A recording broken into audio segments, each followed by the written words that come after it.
এখন তাহলে আমরা ওই পীরের যেই সমস্যাটা হয়েছে, এখানে সমস্যাটা কোথায় ছিল?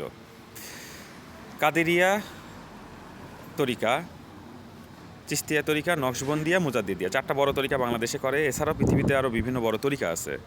এখন তরিকাতে ওনারা তাদের শিষ্যদেরকে কী শিক্ষা দেয়?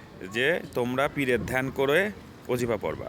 তোমরা পীরের ধ্যান করে অজিফা পড়বা, এই থিওরিটা ওরা পাইছে কোথায়? পীরের ধ্যান করে অজিফা বিষয়টা কি আসলে কোরআনে আছে? কোরআনে আসলে আছে কি? 19 নম্বর সূরার 21 নম্বর আয়াত, সূরা আল মরিয়মের 21 নম্বর আয়াত, আর হলো এই সূরারই 31 নম্বর আয়াতে আল্লাহ বলতেছে যে আমি ঈসা আলাইহিস সালামকে পাঠাইছি পৃথিবীর জন্য অনুগ্রহ হিসাবে। আচ্ছা, পৃথিবীর জন্য সে একটা অনুগ্রহ হিসাবে পাঠাইছে। একইভাবে আবার 31 নম্বর সূরায় সে বলতেছে যে ঈসা আলাইহিস সালাম বলতেছে যে আমি যেখানেই থাকি আমাকে বরকতময় করা হয়েছে।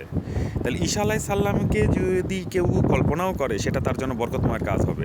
এখানে পীররা বানায় নিছে তাকে কল্পনা করার কথা, এখানে আল্লাহ কোথাও কোরআনে এটা বলে নাই।